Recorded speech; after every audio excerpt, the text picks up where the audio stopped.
Bora lá então, pessoal. Vamos voltar aqui ao exercício. Então, recapitulando, o que nós fizemos? Nós formulamos uma hipótese, aqui. A hipótese de que o carretel não escorrega. Logo, se o carretel não escorrega, significa que o ponto A tem a mesma velocidade do piso, que via de regra é zero. Logo, o ponto A é o centro instantâneo de rotação do carretel. E aí, se o ponto A é o CIR, significa que o centro de massa é um ponto girante em torno do eixo imaginário que passa pelo CIR. Calculamos a aceleração do centro de massa como sendo a aceleração tangencial do carretel. Pronto, beleza. Agora, o que nós fizemos? Substituímos essa informação aqui, né? A aceleração do centro de massa igual a alfa vezes o raio 2 aqui, né? Ou seja, a aceleração do centro de massa virou alfa vezes o raio 2, pronto. E aí, já aproveitamos, calculamos a normal também. Legal. Com isso, nós viemos no equacionamento do teorema do momento angular e substituímos aqui essa informação. Então, a força de atrito virou massa vezes o alfa vezes o raio 2. Aí. E calculamos a aceleração angular. Com a aceleração angular calculada, voltamos aqui e calculamos a força de atrito. Vamos lá. A força de atrito será, então, a massa do carretel, que é a massa 6 kg, vezes a aceleração angular alfa, 6,27 radianos por segundo quadrado, vezes o raio 2, 0,16. Pronto, daqui sai a FAT. Então, vamos calcular. 6,27 multiplica por ponto 16, dá 6 newtons, aproximadamente. Aí, então agora atenção, pessoal. Essa força de atrito foi calculada pela hipótese. Aí. Ou seja, eu não sei se essa força de atrito está correta ou não. Ok? Então, chegamos neste ponto. Calculamos a força de atrito, calculamos a aceleração angular. Se eu voltasse aqui e quisesse calcular a aceleração do centro de massa, eu calcularia também, mas chegamos ao ponto, em que precisamos verificar se a nossa hipótese está correta ou não. Ok? Então, até agora, tudo está incerto. Não sabemos se isso que nós calculamos é realmente correto ou não. Vamos descobrir, então, agora. Vamos lá. Deixa eu pegar mais papel aqui, que acabou.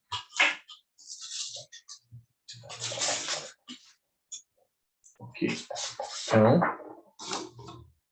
vamos agora, então, à verificação da hipótese. Vamos escrever aqui. Verificação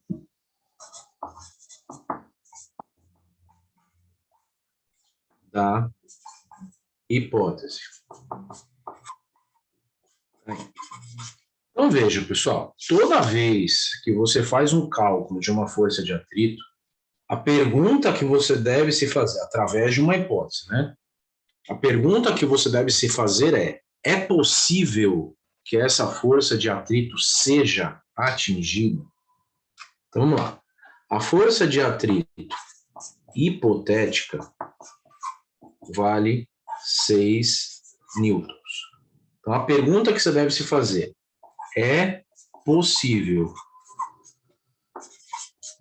atingir estes 6 newtons? Essa é a pergunta que você tem que se fazer. Ou seja, verificar a hipótese, pessoal, é verificar se é factível, se é possível que essa força de atrito exista. Ok? Bom, e aí, para entender isso, nós vamos demonstrar aqui novamente um gráfico que eu já fiz algumas vezes para vocês, pessoal. Ó, que é esse gráfico aqui, né? Da força de atrito em função da força F, vai. Ok? A força F de acionamento lá. Então, o que vai acontecer aqui, né, pessoal? Por um determinado trecho, a força de atrito cresce, cresce, cresce, cresce, chega num valor máximo, tem uma queda e depois uma estabilização, certo? Fiz esse gráfico aqui várias vezes para vocês. E aqui está novamente na última aula. Então, a pergunta que você deve se fazer é: será que essa força aqui é possível de ser atingida ou não? Então, vamos lá. Nesse ponto aqui, nós temos a força de atrito máxima, não é isso? E nesse ponto aqui, nós temos a força de atrito cinética. Pronto. Beleza. Então, vamos à verificação da hipótese. Quanto vale a força de atrito máxima? A força de atrito máxima é o μ vezes a normal, certo? Então, vamos lá. A força de atrito máxima vai ser o coeficiente de atrito 0, desculpa, qual coeficiente de atrito? Máximo, o estático, né? Tá aí. Vai ser o coeficiente de atrito estático, porque ele é o maior de todos, seria o maior de todos, obviamente é ele que você usa para calcular a força de atrito máxima, 0,20 vezes a normal, que a gente já calculou aqui, ó, a normal ali, ó, 40 newtons, já tínhamos calculado anteriormente.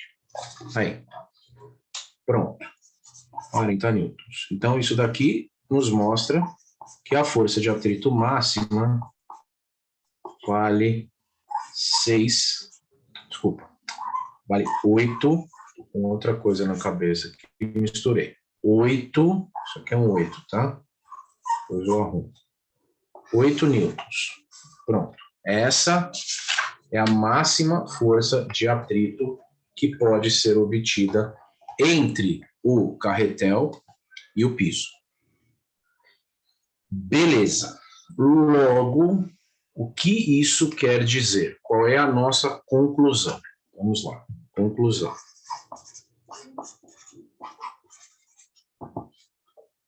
Se a força de atrito hipotética, ou seja, calculada de acordo com a hipótese, é menor do que a força de atrito máxima, então os 6 newtons são possíveis de serem atingidos. Aí. Ok? Aí, então essa é a conclusão. Se a força de atrito hipotética, ou seja, de acordo com a hipótese, é menor do que a força de atrito máxima, significa, então, que esses 6 newtons são possíveis de serem atingidos. Ou seja, a força de atrito atuante é a de 6 newtons. Ou seja, a força de atrito atuante é 6 newtons. Pronto. Quais outras conclusões? A hipótese, então, está correta, certo? Não vai ter tarefa, pessoal, fica tranquilo, relaxa. Não, tá? A Yasmin perguntou, o Juan perguntou, não vai ter tarefa, não. A última tarefa que eu pedi na última aula é a última que eu já tinha até avisado. Então, hoje não tem tarefa, não, pode ficar sossegado. Isso, então a hipótese está correta, ok? A hipótese está correta. O carretel não escorrega. Pronto. Então, essa é a resposta da letra A. Né? Primeira pergunta do exercício, qual era? Determinar se ocorre escorregamento entre o piso e o carretel. Então, o carretel não escorrega. Agora, atenção, algumas observações aqui. Vamos lá.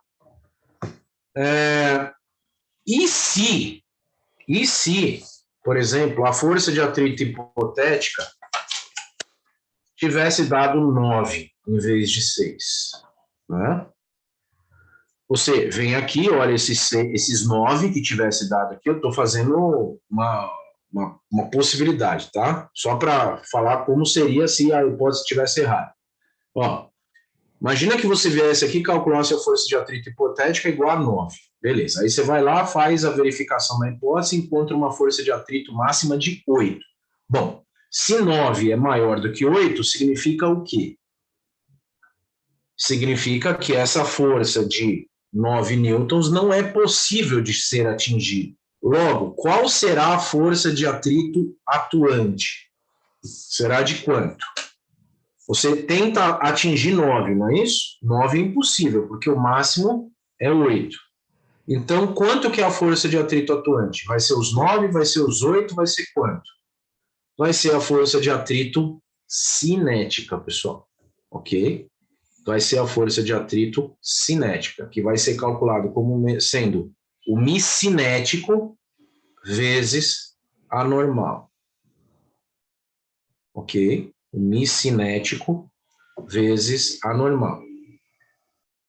Beleza. Aí você vai e faz o cálculo. Só tenho certeza que alguém deve estar falando, vou fazer o cálculo do fato cinético aqui só para dar uma olhadinha, ver quanto que dá. Se você fizer o cálculo da força de atrito cinética, sabe quanto é que vai dar? 6 newtons. Aí você olha e fala, ué, como 6 newtons? Então significa que essa força de atrito de 6 newtons aqui, ela é a mesma força de atrito cinética? Não, não é isso. Então agora muita atenção no que eu vou explicar para vocês. Essa força de atrito de 6 newtons, que está neste ponto aqui, né, na nossa situação, ou seja, o carretel não está escorregando e não está na iminência de escorregar, porque a gente sabe que a máxima força de atrito é 8 e eu estou com 6.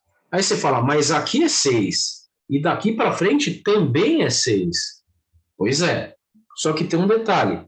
Para você conseguir chegar nos 6 cinéticos, você tem que ter tentado ultrapassar os 8 máximos.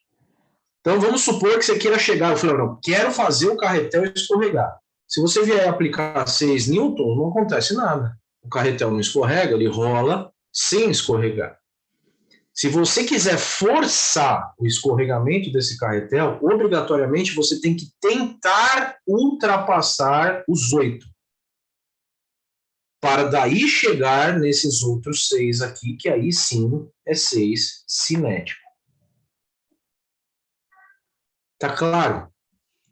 Isso a gente chama de inércia da força de atrito. Você tem que vencer a inércia da força de atrito para entrar em escorregamento. Então eu dei um nó na cabeça de vocês e agora eu desfiz esse nó. O fato é, 6 newtons eu tenho aqui ou em qualquer ponto aqui, certo? Coincidentemente, essa força de atrito deu igual à força de atrito cinética. Mas não é a cinética. Bom, falta encerrar o exercício, né? Vamos lá. Então, o que ele pedia lá? A aceleração angular do carretel. Pronto. Se a hipótese está correta, significa que a aceleração... Cadê? Está aqui. Significa que a aceleração angular do carretel está correta, né? Foi calculada de forma correta. O Eduardo perguntou, quando ele escorrega após os 8 newtons, a FAT cai para 6 e fica escorregando. Exatamente, ele rola escorregando. Tá? Para você chegar nesses 6 newtons em condição de escorregamento, você tem que tentar ultrapassar os 8. Beleza. Bom, cadê aqui? Pronto. Então, essa é a resposta da letra B do exercício. Pronto, feito. E a resposta da letra C do exercício é só terminar esse cálculo aqui, ó. Pronto. Você já tem a aceleração angular, e aqui você vai calcular a aceleração do centro de massa. A aceleração do centro de massa vai ser 6,27 vezes o raio 2, que é 0,16. Pronto. A aceleração do centro de massa vai ser de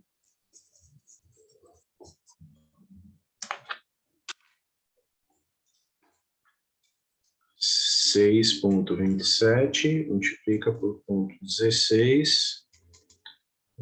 Caramba, essa vírgula que está com mau contato aqui. 1 metro por segundo ao quadrado. E essa é a resposta, então, da letra C. Prontinho, pessoal. Tá aí. Resolvido o exercício. Bom, então, na hipótese, só reformulando aqui, né? Na hipótese, na situação em que a hipótese estivesse errada, qual seria a força de atrito que você utilizaria dali para frente no exercício inteiro? 6 newtons cinéticos, né? Seria calcular, ia fazer o cálculo, e aí, aonde tivesse força de atrito, você substituiria por 6, ok? Substituiria por 6 aqui, calcularia a nova aceleração angular, a correta, porque a hipótese estaria errada, e a aceleração do centro de massa, você não precisaria desenvolver através disso. Você teria a força de atrito, calcularia a aceleração do centro de massa por essa primeira equação aqui.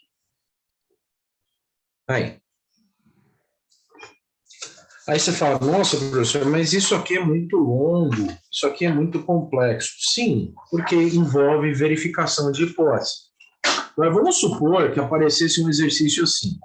A figura ilustra um carretel de massa, tal, raio de giração, papapá, e fala assim, sabe-se que o carretel não escorrega. Acabou, pessoal. Metade do exercício já vamos dizer assim, o comprimento, né, vamos dizer assim, a duração do exercício cai pela metade, certo? Se ele já afirmasse no enunciado o que acontece, acabou. Se ele falasse assim, o carretel está escorregando, ou o carretel não está escorregando, pronto, a dificuldade do exercício cairia a menos da metade, vamos dizer assim. Ok? Então, não se assustem com esse exercício. Pronto. Bora para o último exercício do semestre. Momento histórico, hein? Vamos lá. Aqui. Então, este é o último exercício do semestre. Vou dar 5 minutos para você ler o enunciado e colocar as forças no desenho. Tá? Então, pensa daquela maneira, pessoal. Pensa daquela maneira, vamos dizer assim, em que você consegue separar na sua cabeça a parte translatória do movimento e a parte rotacional do movimento. Se você conseguir fazer isso, do jeito que a gente fez no exercício anterior, vai ser sucesso. 5 minutinhos aí para vocês colocarem as forças. Vai lá.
Bora lá.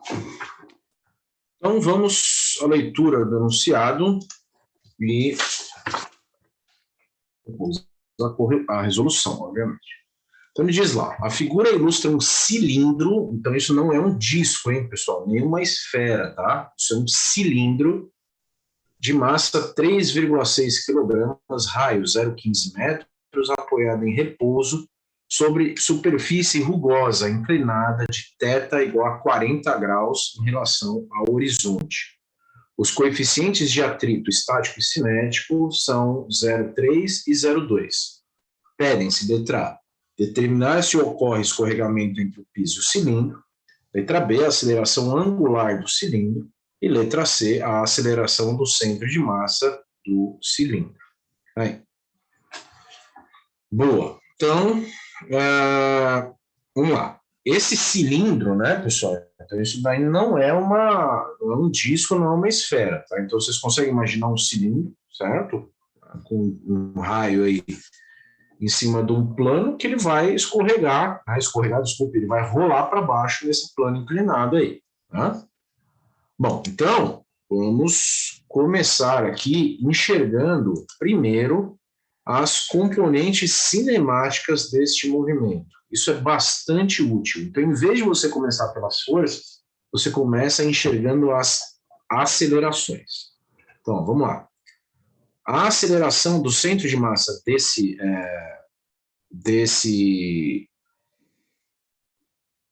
cilindro vai ser nessa direção aqui, certo? Ele vai rolar para baixo no plano, certo? Se ele vai rolar para baixo, essa daqui é a aceleração do centro de massa. Tá aí. Então, o centro de massa desse cilindro está exatamente aqui no centro geométrico dele, é um cilindro de distribuição de massa homogênea, não é ovalizado nem nada, né? Perfeitamente circular. Pronto, beleza.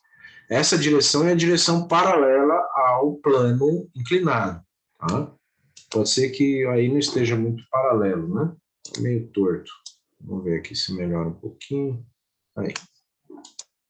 Tá bom. Beleza. Agora, vamos lá. O que mais que eu tenho aqui? Eu tenho uma aceleração angular que, obviamente, vai ser no sentido anti-horário, né? Se esse carretel aqui... Nossa Senhora. É difícil, hein? Vamos lá, tentar de novo aqui. Agora foi. Tá aí. Se esse carretel aqui vai rolar para baixo no plano inclinado, então a aceleração angular dele, alfa, é essa aí. Beleza. Então, observamos essas acelerações. A aceleração do centro de massa e a aceleração angular. Agora, vamos à colocação das forças. Começando pela força peso, né? Então, o peso tem direção, deixa eu trocar a cor aqui. Pronto. O peso tem direção vertical e aponta para baixo, sempre, em qualquer situação. Aí.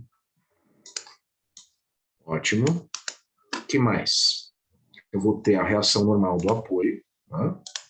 Então, a reação normal do apoio. Deixa eu melhorar aqui.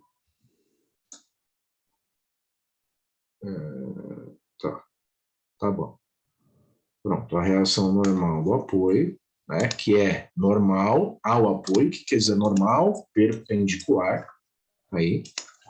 Então, aqui nós temos a reação normal do apoio. E agora nós precisamos deduzir o sentido da força de atrito, pessoal. Ok?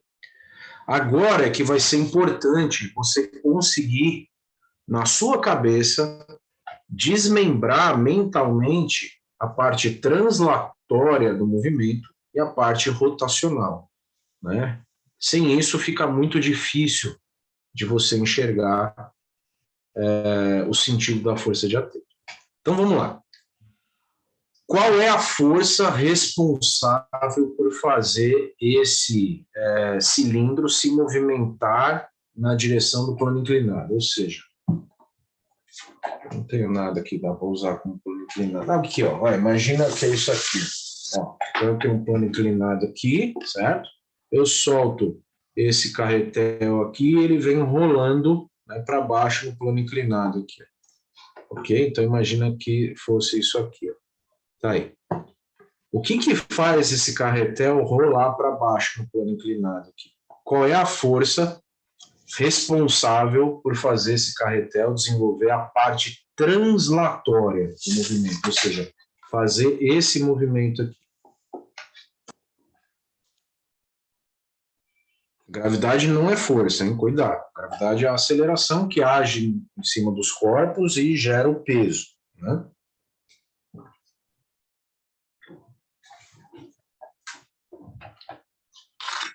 Que seria, então,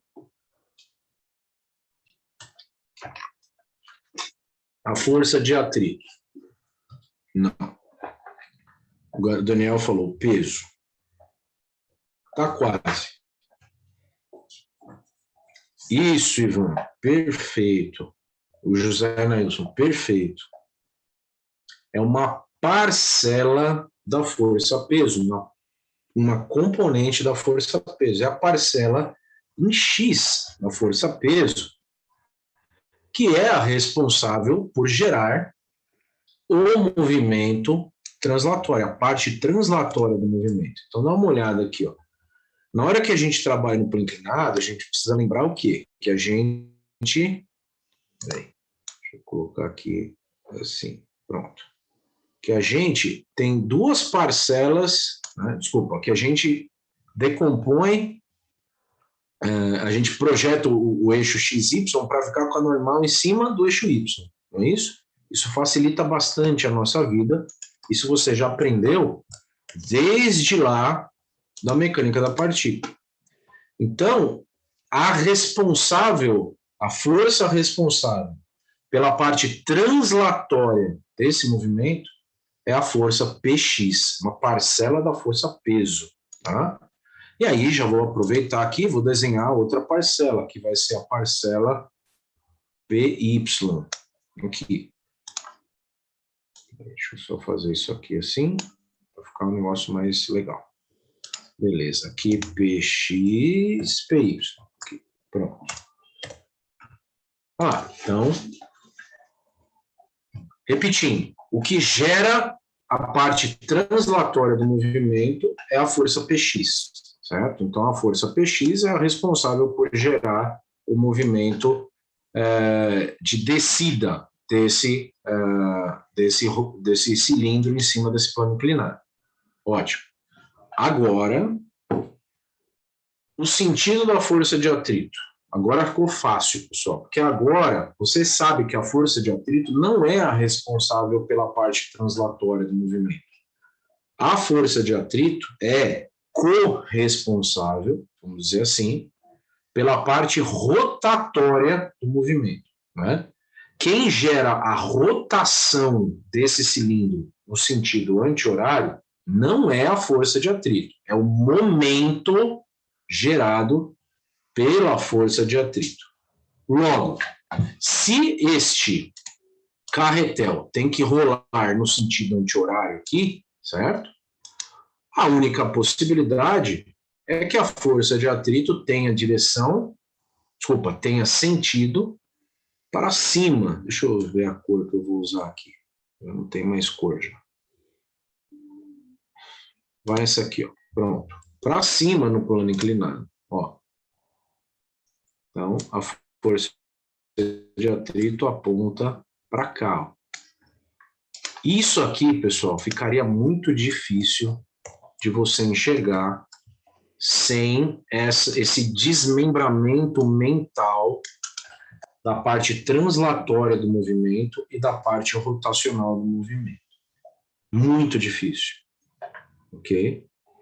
Então, a forma mais didática de explicar esse exercício, na minha opinião, na minha humilde opinião, e não fui eu que inventei isso aqui, quem me deu aula assim foi o professor Pedro Américo Frugoli, que hoje é o diretor do Instituto de Ciências e Tecnologia, lá em 1998, exatamente.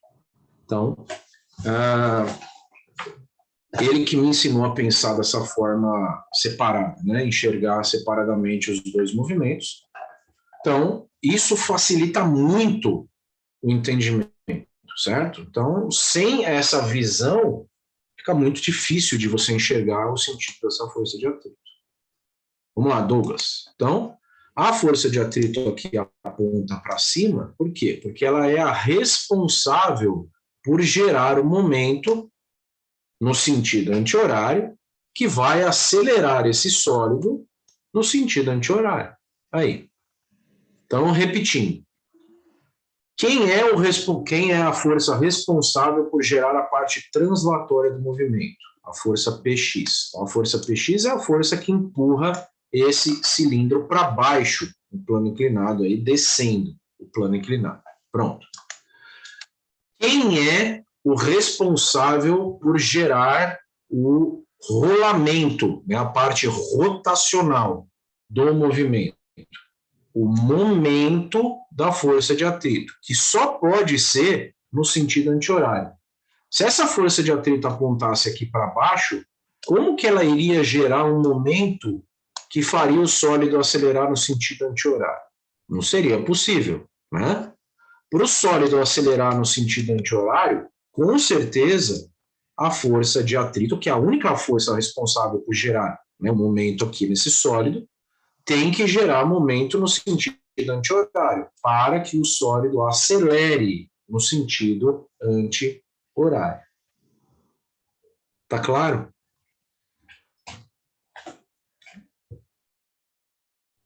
Ok.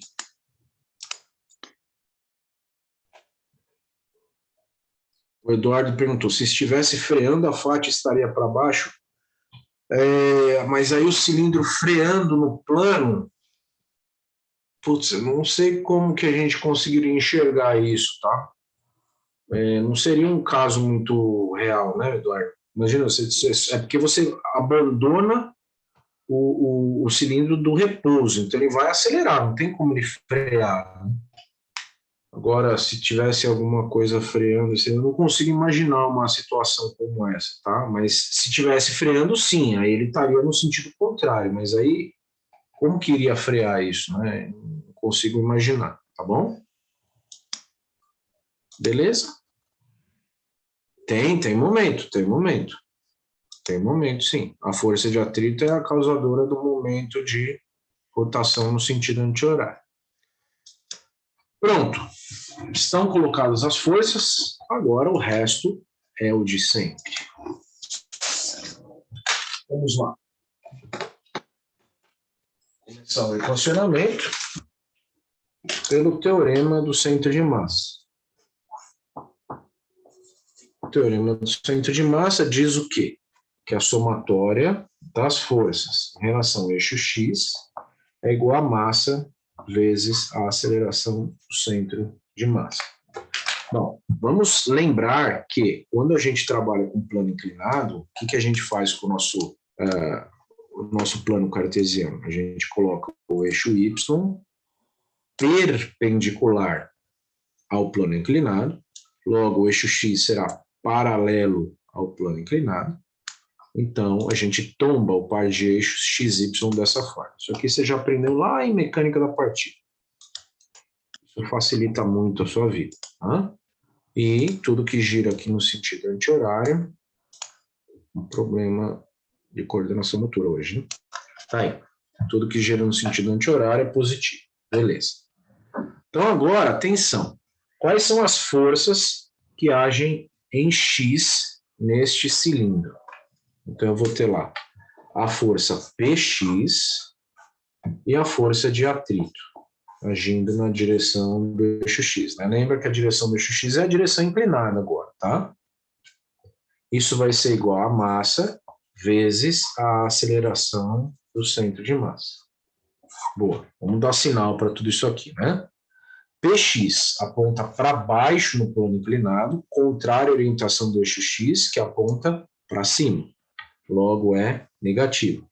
A força de atrito aponta para cima, ou seja, a favor da orientação do eixo x, sinal positivo. E a aceleração do centro de massa aponta para baixo, contrário à orientação do eixo x, sinal negativo. Pronto. Está aplicado o teorema do centro de massa. Beleza. Agora vamos aproveitar aqui e já vamos verificar o equilíbrio em relação ao eixo Y. Equilíbrio em Y. Tá aí. Então, em relação ao eixo Y, quais são as forças que eu tenho ali? Eu tenho a normal e tenho a componente PY. Só essas forças em Y. Normal e PY. Somam 0. Normal para cima, positivo. PY para baixo, negativo. Pronto. Está aplicado o TCM e verificado o equilíbrio em relação ao eixo Y. Agora, vamos ao teorema do momento angular.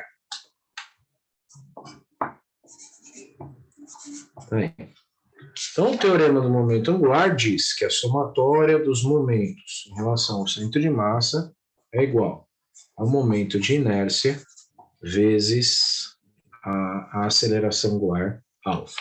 Tá aí.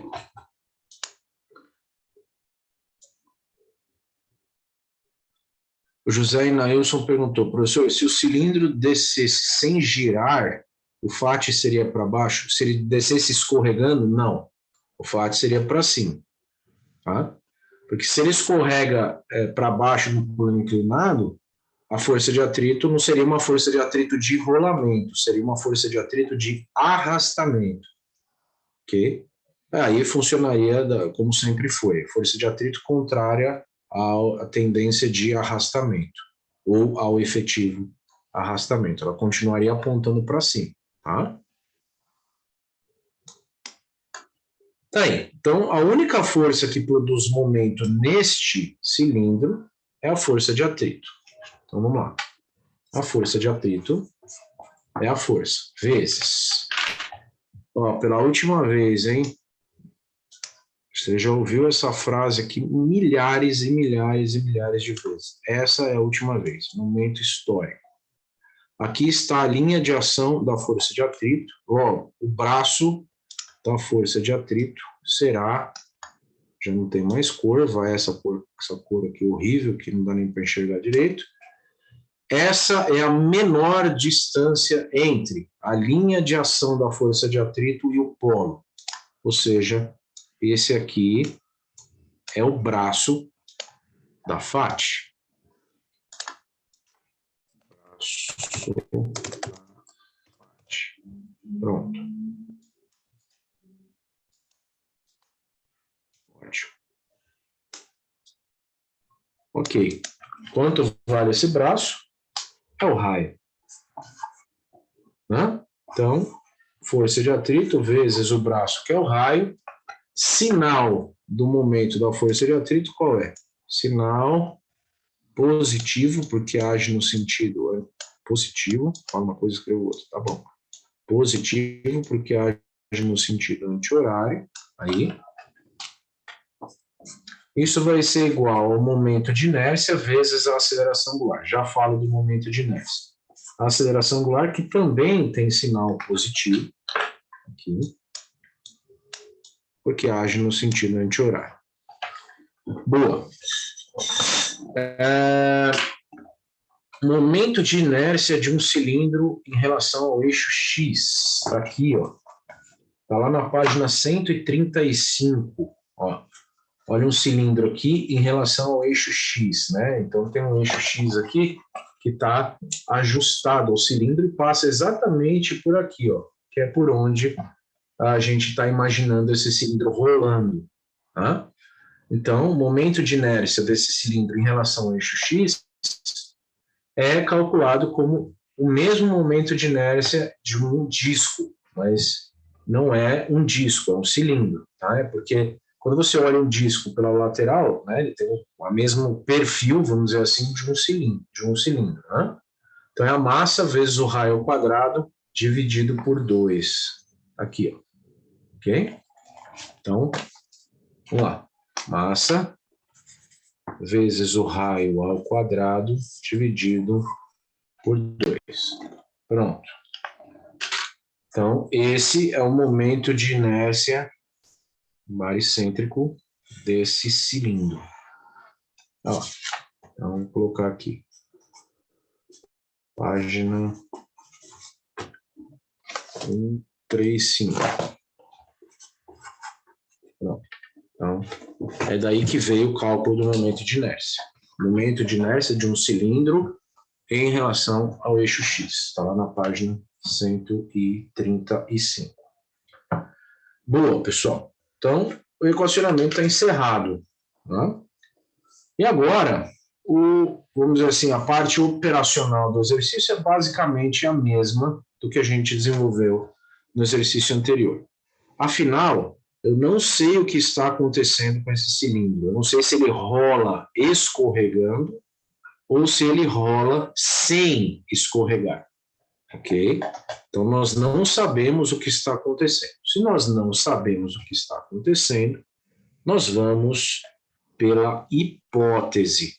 Ok? Então, nós vamos formular aqui uma hipótese e vamos fazer exatamente o que a gente fez no exercício anterior. Deixa eu dar uma limpada aqui na figura. Aí, então, é meio que uma repetição do que a gente desenvolveu no exercício anterior. Vamos lá, hipótese.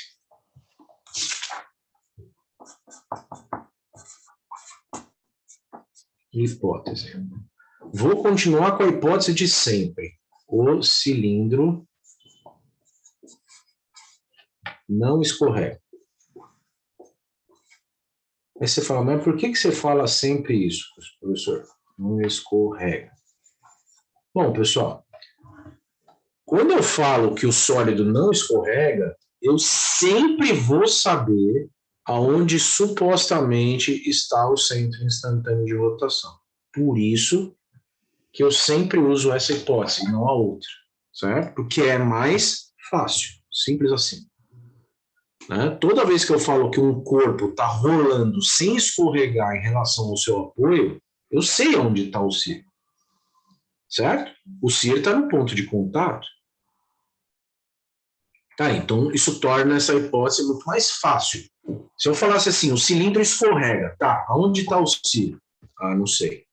O CIR pode estar em qualquer infinito ponto contido entre o centro de massa e o ponto de contato.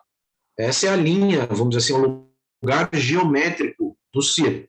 Aonde está? Não sei.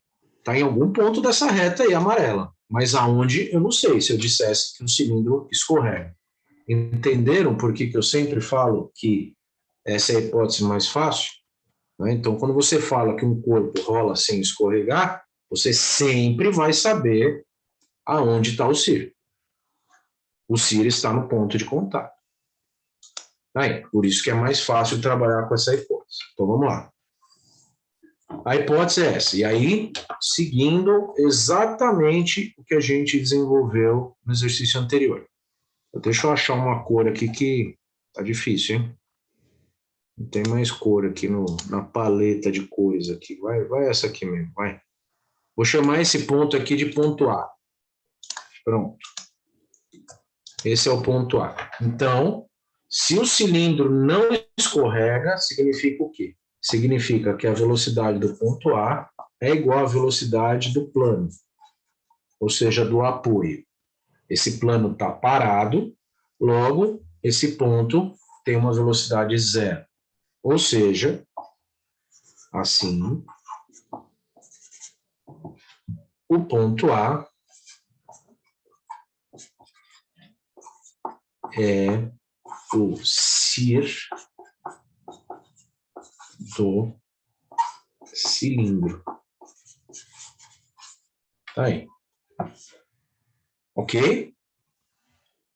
Ótimo. Se o ponto A é o CIR do cilindro, significa o quê? Significa que a aceleração do centro de massa desse cilindro será a aceleração tangencial de um ponto girante. Por quê? Lembrando, o que significa dizer que esse ponto A aqui é o CIR desse cilindro? Significa dizer que, neste instante, nesta foto, todos os infinitos pontos desse cilindro, todos os infinitos pontos desse cilindro, não só o centro de massa, todos esses infinitos pontos estão girando em torno de um eixo imaginário que passa pelo círculo, ou seja, o centro de massa passa a ser um ponto girante em torno do círculo, onde essa é a direção tangente a essa trajetória imaginária desse ponto, ok? Então, a aceleração do centro de massa será calculada como se calcula a aceleração tangencial de um ponto girante, ou seja, o alfa vezes o raio. Tá aí. E é daí que a gente parte para desenvolver todos os cálculos e aí depois fazer a verificação. Ótimo. Então, se a aceleração do centro de massa é alfa vezes o raio, o que eu vou fazer com isso? Vou substituir essa informação aqui, né? Então, aqui, ó, essa informação. Né? Então, o Px mais Φ vai ser igual a massa vezes a aceleração do centro de massa. Agora, vamos lá. Né? Quanto vale esse ângulo aqui? Agora, a gente precisa deduzir o ângulo. Né? Esse ângulo aqui, quem é? Esse aqui é o θ. Tá? Então, é a dedução do ângulo no plano inclinado. Tá? Então, esse ângulo aqui equivale a esse ângulo aqui. Ó. Pronto. Então, esse ângulo θ é análogo a esse do plano inclinado. Então, quanto vale o Px? Então, menos Px é menos P vezes o seno do ângulo θ. Mais a força de atrito, que eu não sei como que eu vou calcular, então deixa ela aí, você não desmembra em níveis anormal. Isso vai ser igual a massa vezes a aceleração do centro de massa, vou colocar esse menos aqui na frente, a aceleração do centro de massa equivale a quanto? Alfa vezes o raio. Aí. Prontinho. O θ, Sueli, é a dedução do plano inclinado. Aqui, ó. Então, o plano inclinado, se você traçar aqui uma vertical de referência, certo? E uma horizontal de referência passando por aqui, né? Como que você deduz? Aliás, essa aqui é mais fácil fazer assim. Pronto. Como que você deduz esse ângulo aí, né? Então, se esse ângulo aqui é o ângulo θ, esse aqui é o ângulo θ, certo? Pronto. Se eu pegar aqui e colocar, tá, uma outra vertical aqui, deixa eu colocar aqui, uma outra vertical de referência passando por esse ponto, enxergando que esse ângulo aqui vale 90 graus, mas enxergando que esse ângulo aqui também vale 90 graus, esse é o ângulo θ, logo, esse é o ângulo θ. Se esse é o ângulo θ, esse aqui é análogo, né? É semelhante a esse aqui. Pronto, está deduzido aí o ângulo θ. Isso aí é a dedução do ângulo do plano inclinado, certo? Por trigonometria. Beleza, então vamos lá. Menos P seno θ mais Φ igual a massa vezes alfa vezes o raio. Beleza. Então, vamos calcular aqui a força de atrito de acordo com isso aqui, certo? Aliás, deixa eu fazer uma coisa aqui antes. Tá certo. Tá, isso aí. Vou isolar a força de atrito aqui em função disso. Então, vamos lá. Menos o peso. Quanto que é o peso? Ah, tá. Isso, espelho do espelho, exatamente. Isso. Deixa eu só voltar aqui a origem, função original. Pronto. Vamos lá. Quanto que é o peso do cilindro? 36 newtons vezes o seno de 40 graus. Deixa eu fazer o cálculo aqui. 40 seno, 0,642, mais a força de atrito, vai ser igual a menos a massa, 3,6, vezes o alfa, vezes o raio, que é 0,15. Pronto. Aí. Então, vou isolar a força de atrito aqui. Então, a força de atrito vai ser quanto? Menos 3,6 vezes 0,15, 0,54 alfa. E esse menos 36 vezes 0,642 passa para cá somando, que dá, então, 36 vezes 0,642, dá 23,11. Pronto. Então, essa daqui é a força de atrito em função do alfa. Ok? Beleza. Já vamos aproveitar, vamos calcular normal aqui também já. Ó, normal vai ser o próprio PY. Então, a normal vai ser P vezes o cosseno de θ, que é 40 graus. Então, vai ser 36, que é o peso, vezes o cosseno de 40, 0,766. Tá aí. A normal vai dar 27,58 newtons. Pronto, essa é a normal. Então, a gente vai precisar da normal aí. Boa. Então, agora eu vou pegar essa força de atrito em função do alfa e vou substituir aqui, no teorema do momento angular. Aqui, certo? Só que aqui vai facilitar muito a nossa vida se a gente, antes de fazer isso, observar o seguinte. Aqui do lado esquerdo eu tenho o fator que está multiplicando o raio, aqui do lado direito eu tenho o raio ao quadrado. Então isso vai facilitar demais a nossa vida e vai encurtar a resolução. Eu cancelo esse raio com esse quadrado, só porque eu tenho o raio multiplicando todos os termos da equação, desse lado e desse lado. Senão eu não poderia fazer esse cancelamento. É como se eu estivesse dividindo a equação inteira pelo raio. Ou seja, o que sobrou foi isso aqui, passando a limpo. Φ vai ser igual a massa vezes o raio sobre 2 vezes alfa. Pronto, sobrou isso. O raio cancelou com o quadrado aqui. É como se eu tivesse dividido a equação inteira pelo raio. Bom, então eu vou pegar esse φ, que é menos 0,54 vezes alfa mais 23,11, substituir no lugar do φ aqui, e isso vai igualar a massa, 3,6, vezes o raio, 0,15, dividido por 2, vezes alfa. Pronto, pessoal. Daqui vai sair o alfa. Vamos lá. Menos... vou fazer aqui... Passar isso aqui para lá. Então fica 23,11 aqui, vai ser igual. 3,6 vezes 0,15 dividido por 2.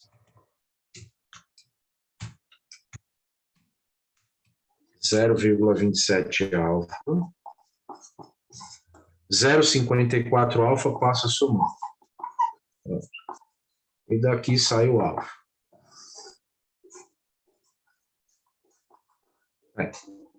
Que até agora a gente não sabe se isso está certo, hein? Não esquece, a gente não tem a verificação da hipótese ainda. Ó, ponto 27 soma com ponto 54, dá 0,81. Passa o 0,81 dividindo debaixo do 23,11. 28,53 radianos por segundo ao quadrado. Pronto, essa é a aceleração angular desse carretel. De acordo com a hipótese. Ou seja, não sei se isso está certo ainda. Então, agora, qual é o próximo passo? O próximo passo é vir aqui e calcular o FAT, a força de atrito. Então, a força de atrito vai ser menos 0,54 vezes 28,53 mais 23,11. Tá aí. Então, quanto vai dar a força de atrito aqui?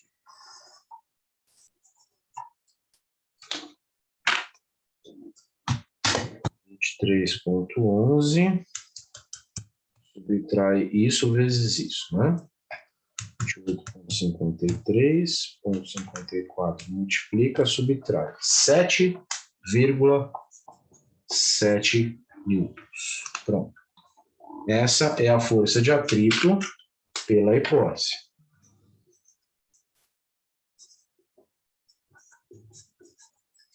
Tá aí. Então, acabamos de calcular a força de atrito de acordo com a hipótese.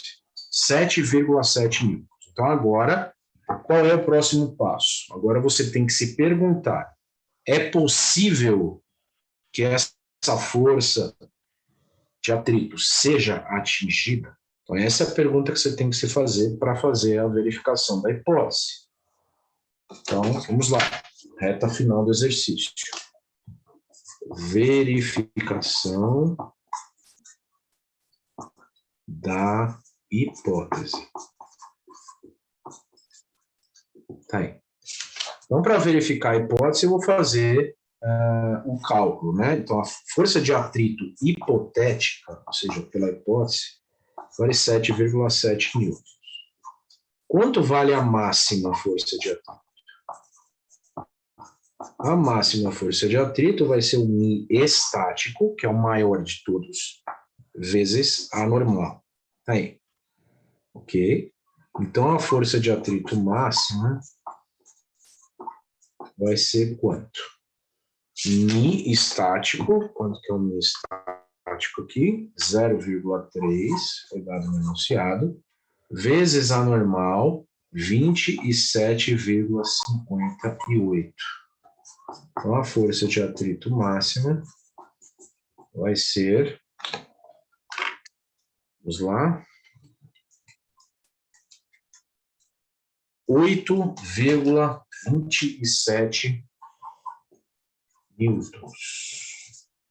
Pronto, essa é a máxima força de atrito possível. Então, qual é a conclusão, pessoal? Então, se a FAT hipotética é menor do que a FAT máxima, então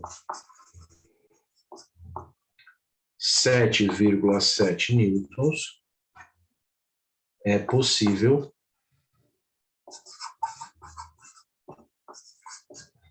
de ser atingido.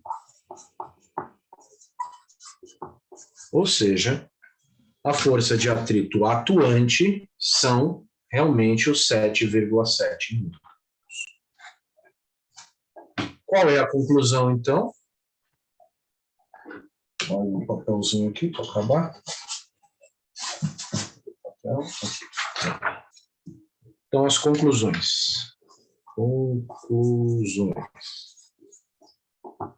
A hipótese está correta. O cilindro não escorrega. Bem, a FAT atuante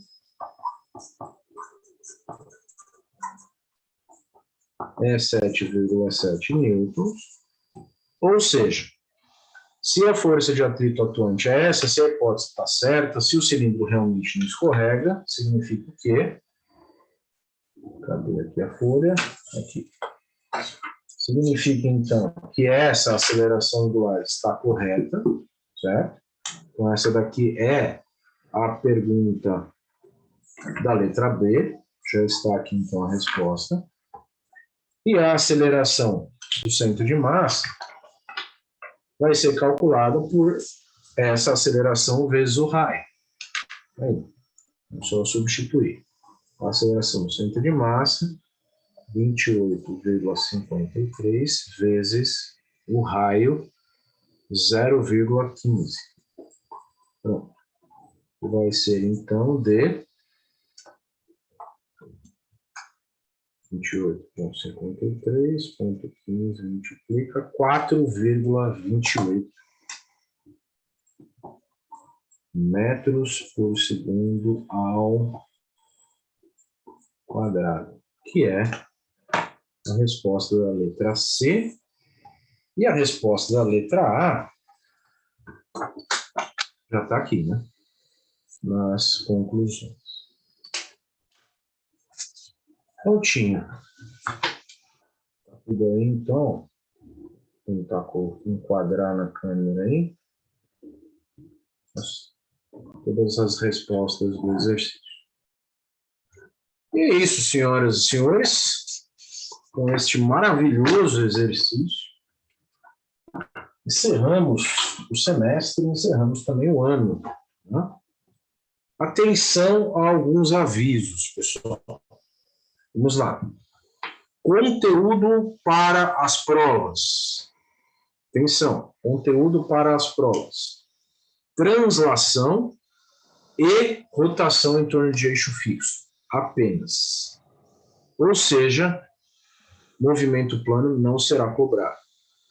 Nem na prova semestral, que é essa prova que vocês vão fazer aí dia, nem lembro que dia que é, 18, acho que é. Nem na sub e nem no exame vai ter a parte de movimento plano. Tá? Porque como foi só, vamos dizer assim, um pouco mais de uma aula, não dá para cobrar isso numa prova. Tá? Eu tenho noção disso. Mas, por que eu abordei esse assunto? Porque é importante que vocês conheçam. Tá? Daniel pediu para encaminhar os slides. Encaminho sim. Deixa eu só copiar o seu e-mail aqui. Tá, sem problema. Isso, João Vitor. Translação e rotação em torno de eixo fixo. Tá? Movimento plano não será cobrado. Passo sim, Daniel. Pode ficar tranquilo. Passo. A última tarefa que eu pedi foi aquela que está lá no sistema, tá? Então, no total são 4 tarefas, né? Uma que foi cancelada, inclusive, né? Eu só procurar aqui, peraí. Deixa eu abrir o Teams aqui rapidinho. Tinha uma tarefa que eu cancelei e acabei não substituindo por nada. Não tem problema. Cadê o Teams aqui? Pronto.